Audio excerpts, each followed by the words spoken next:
Introduction to the Mexican period in California, 1821 to 1848. By the early 1800s, Spain, a once dominant power in the Western Hemisphere, begins to lose its colonial possessions to independence movements throughout the Americas. Mexico will be a part of this movement, calling for its people to break the shackles of their Spanish colonial masters. Fought by mestizo elites and indigenous peasants, Mexico gains its independence from Spain in 1821, and California will become a part of Mexico from 1821 to 1848. This is known as the Mexican period or Mexican era.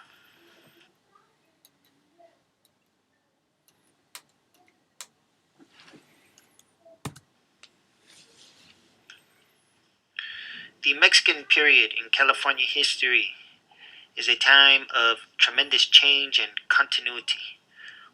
While Spanish priests and fellow administrators flee back to Spain, there is a power void at the top, and the new caste system will emerge, determined and structured on the idea of racial purity.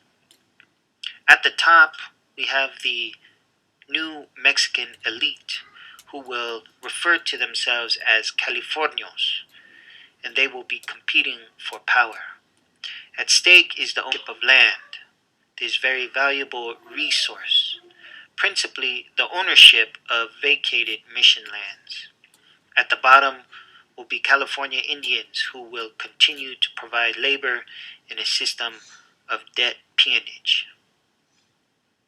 In the middle are what many California historians refer to as the middling mestizo class. Mestizo meaning racially mixed Mexicans of indigenous and Spanish blood. They are mostly poor peasants from central Mexico migrating to California in search of small plots of land.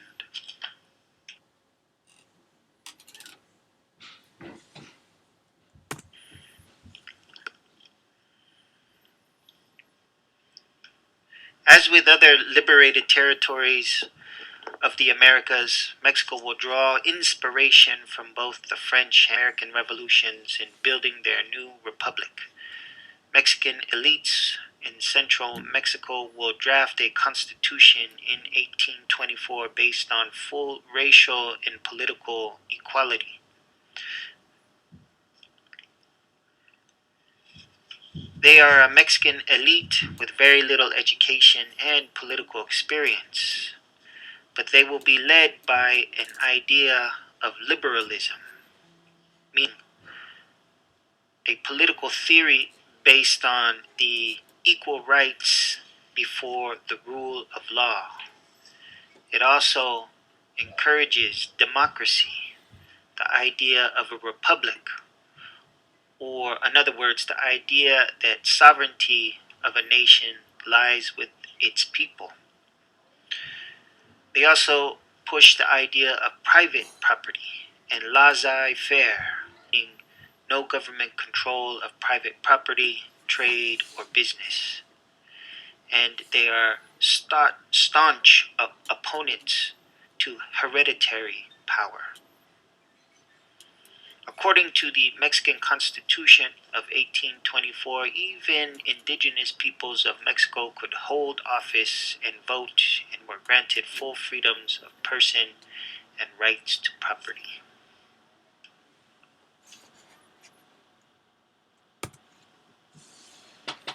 California, under a new Mexican government, will enforce some positive changes, such as the encouragement and support of freer trade with foreigners and their governments, and they will increase ranch land grants, including foreigners willing to be naturalized citizens and accept Roman Catholicism.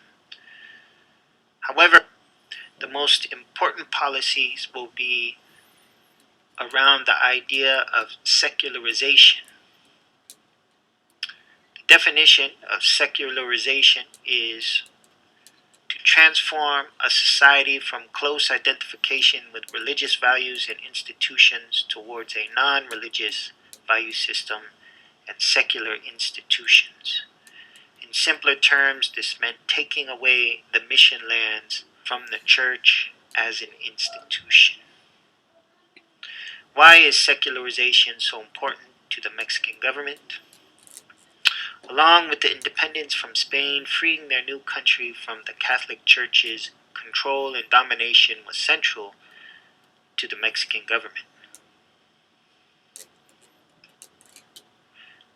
California under a new Mexican government will enforce some positive changes, such as the encouragement and support of freer trade with foreigners and their governments. They will increase ranch land grants, including foreigners willing to be naturalized citizens and accept Roman Catholicism.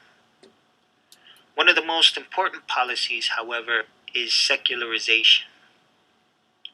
By definition, secularization refers to the transformation of a society from close identification with religious values and institutions towards a non-religious value system and secular institutions. In simpler terms, it meant taking away the mission lands in California from the church. Why is secularization important to the Mexican government? Along with independence from Spain, freeing their new country from the Catholic Church's control and domination was central to the new Mexican government. It was understood that it would halt hereditary power from the church and allow California to achieve political and economic modernization and security. In addition, similar to Spain, understood that its northern territory would always be in threat of foreign encroachment, especially from Yankee and Russian encroachment, if it did not populate the region with its own people. Secularization, then, would free up the most fertile and developed land in California and allow the distribution of this land between Californios, California Indians, and the migrating mestizo population.